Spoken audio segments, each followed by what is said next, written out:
जय श्री राम। बहुत बहुत स्वागत करता हूं आप सभी का एक बार फिर से अपने YouTube चैनल पर। मैं पंडित आशीष शर्मा।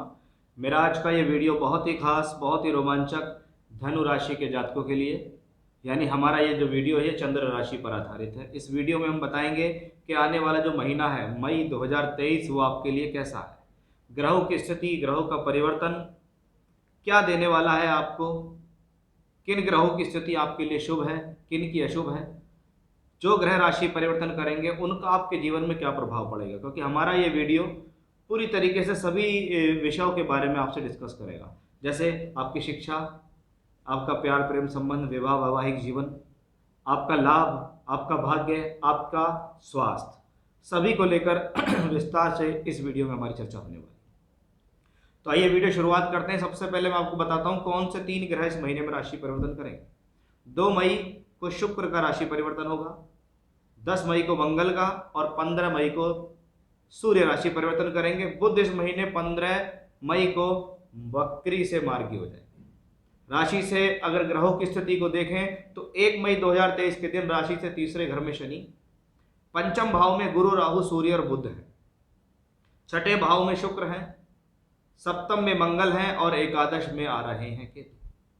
तो आइए शुरुआत करते हैं वीडियो की। सबसे पहले आपका स्वास्थ्य और सम्मान कैसा रहेगा इस महीने।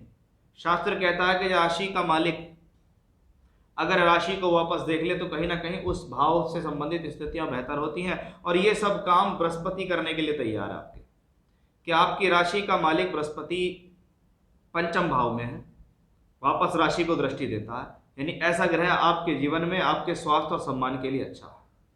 लेकिन ये बात ध्यान रहे कि राशि से पंचम में गुरु राहु के साथ है, और जब तक वो राहु के साथ है तो आपको अपने जीवन के अंदर कोलेस्ट्रॉल, लीवर, डायबिटीज, इनसे संबंधित या तो रोग मिल सकते हैं, या ऐसे अगर आपके भीतर रोग हैं तो उनमें कुछ गड़बड़ी हो सकती है।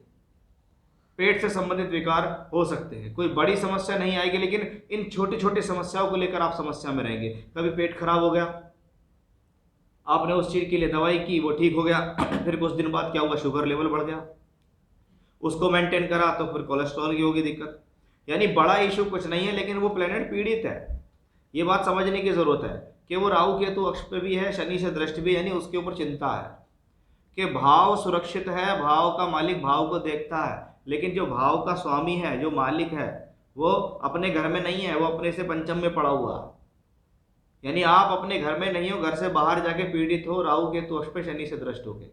इसलिए आपको अपने सब चीज़ों का ध्यान रखना है, अपने घर परिवार को भी संभाल के रखना है, अपनी जिम्मेदारियों का भी ध्यान रखना है, लापरवाह नहीं होना है किसी भी तौर पे, क्योंकि ये पंचम भाव है। आप देखेंगे कि मई के महीने में 6 ग्रहों का संबंध पंचम भाव से बन रहा है, गुरु, राहु, सूर्य, बुध, शनि की दृष्टि और सामने से केतु, यानी 5वें घर से संबंधित कुछ घटना इस महीने होगी।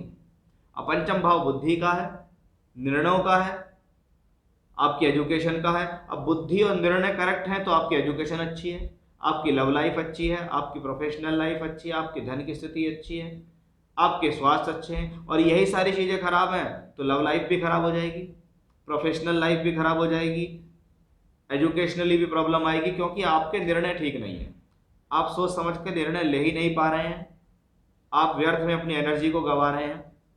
तो इन चीज़ों का विशेष ध्यान आपको रखने की जरूरत है इस महीने, क्योंकि पंचम भाव में लक्ष्मी योग तो बन रहा है, क्योंकि बृहस्पति राशि के मालिक हो गए हैं, सूर्य पंचम में बैठे हैं उच्च के होकर, वो भी नवम भाव के मालिक होकर, यानी गुरु सूर्य धन योग तो बनाते हैं। गुरु सूर्य मिलके यहाँ से एकादश भाव को देखते तो हैं, यानी राशि, पंचम, नवम और एकादश का एक सुंदर संबंध पंचम भाव में बनता है कि अगर सही प्रकार से निर्णय रहे, शांति रखी, धैर्य से काम लिया, जल्दबाजी नहीं करी तो पैसा आएगा, सफलता आएगी। वो सफलता चाहे एजुकेशनली सफलता हो, आपके निर्णयों की सफलता हो, आपकी नौकरी की सफलता हो, या आपकी व्यापारिक सफलता हो, तो वो सारी स्थितियां यहाँ अकेले ही 5वें घर से बनती है। इसलिए पंचम पे मैं ज़्यादा फोकस कर रहा हूँ कि पंचम भाव में ही आपके सप्तम भाव का मालिक है, जो 15 मई के बाद वक्री से मार्गी हो जाएगा, यानी रिश्ते से संबंधित स्थितियां तेज हो जाएंगी। विवाह में बात नहीं बन रही थी, अड़चन आ रही थी, वो सफल हो जाएगी। लेकिन धैर्य रखो, अगर चाहते हो कि मेरी लव रिलेशनशिप्स मैरिज में कन्वर्ट हो जाए, मेरी लव अरेंज मैरिज में कन्वर्ट हो जाए, उसके घर परिवार वाले मान जाएं, तो उसके लिए 15 मई के बाद का रिजल्ट अच्छा है, धैर्यवान बन के काम करो। 10वें भाव का मालिक बुध है जो कर्म और कार्य क्षेत्र को दिखाता है, वो भी पंचम भाव में धन योग में है। यानी फिर वही बात आती है, पंचम और पंचम भाव को अगर आप उंगली रखो तो 10वें से 8वां भाव है। मेरे कर्म की गलतियां पंचम भाव में, यानी मेरी बुद्धि पे मेरा ठिकाना नहीं है, मेरी बुद्धि पे मेरे एक तरीके से संयम नहीं है, तो ही मैं अपनी प्रोफेशनल लाइफ को नुकसान कर रहा हूं। अदरवाइज कोई भी बड़ी समस्या नहीं दिखाई देती। बार बार मैं एक ही चीज को आपको इंडिकेट करा रहा हूं कि अगर इस महीने हेल्थ अच्छी चाहिए, वैवाहिक जीवन अच्छा चाहिए, प्रोफेशनल लाइफ अच्छी चाहिए, पैसा अच्छा चाहिए, एजुकेशन अच्छी चाहिए, लव रिलेशनशिप अच्छा चाहिए, तो भाई उन सब के लिए निर्णय करेक्ट होने चाहिए। आपके पास पेशेंस होना चाहिए, आप धैर्यवान होने चाहिए, आप जल्दबाज किस्म के ना हो। किसी भी तरीके का कोई काम ऐसा नहीं करना कि आप अपनी ही प्रॉब्लम को अपने सिर पर ले आओ कि भाई मुझसे ही गलती हो गई। अन्यथा जो अच्छे ग्रह हैं, गुरु, सूर्य और बुध, जो आपको कुछ देना चाह रहे हैं, वो खराब ग्रहों की गिरफ्त में आ जाएंगे, जैसे शनि की दृष्टि और राहु केतु अक्ष।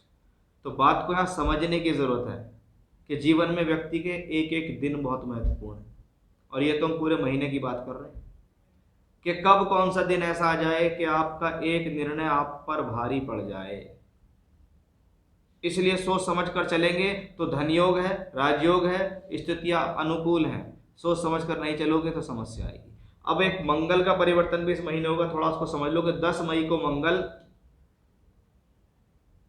पहुंच जाएंगे नीच के होके अष्टम भाव में। ये थोड़ा चिंता का विषय है कि पंचम भाव जो विद्या बुद्धि शिक्षा का है, उसका मालिक नीच का होकर चल रहा है। जिस चीज को मैं शुरू से समझा रहा था कि मंगल भी आपको चेतावनी देने आ रहे हैं, मंगल भी आपकी परीक्षा लेने के लिए आ रहे हैं कि एक तो बुद्धि स्थान में सारे घर, बुद्धि का मालिक अष्टम में नीच का, यानी कुछ ना कुछ गड़बड़ होने वाली है। जुए से, सट्टे से, लॉटरी से, शेयर मार्केट से दूर रहना, शॉर्टकट मत अपनाना, जल्दबाजी में पैसा कमाने के चक्कर में अपना पैसा मत गवा देना, अपनी एजुकेशन में लापरवाही मत बरत देना, अपने संबंधों में लापरवाही मत बरतना। अदरवाइज ये नीच का मंगल आपको छोड़ेगा नहीं, अष्टम भाव में चलेगा। ये आपके एकादश भाव और दूसरे घर दोनों पे दृष्टि दे रहा है कि यानी आप अपनी ही गलती से अपने लाभ को लात मार दोगे। ये दिखाता है आपका मंगल। यानी इस महीने सब कुछ 5th हाउस में आ रहा है, सब कुछ आपकी बुद्धि पर निर्भर है। और जब ऐसी स्थिति हो तो मैं व्यक्ति को सिर्फ एक ही पूजा पाठ बताता हूँ, सिर्फ एक, गायत्री मंत्र का जाप करो। जितना ज़्यादा से ज़्यादा हो सके माला से जाप करो, 1 माला, 2 माला, 3 माला रोजाना करो। सुबह उठो, नहाओ धो, पूरब दिशा की तरफ मुंह करो, बराबर में तांबे के लोटे में जल भर के रखो, उसमें थोड़ी सी रोली, थोड़ा सा गुड़ डालो, गायत्री मंत्र का जाप करो, अपना नाम, अपना गोत्र का नाम उच्चारण करते हुए उसके बाद गायत्री मंत्र की 2-3 माला का जाप करो। उसके बाद सूर्य देव को जल दो। देखिए आपकी सारी प्रॉब्लम्स दूर होती चली। तो ये था मेरा आज का विषय कि धनु राशि के जातकों के लिए मई का महीना कैसा है। तो दोनों स्थितियों के बारे में समझा दिया। अब जो चीज़ समझ में आएगी उस चीज़ से आप बच जाओगे। जिस चीज़ को आप समझने की ही कोशिश नहीं करोगे उसमें तो आपको प्रॉब्लम आएगी ही आएगी। फिर से इसी प्रकार की जानकारी लेकर आपके सामने हाजिर होऊंगा। तब तक के लिए बने रहिएगा मेरे साथ। जय श्री राम।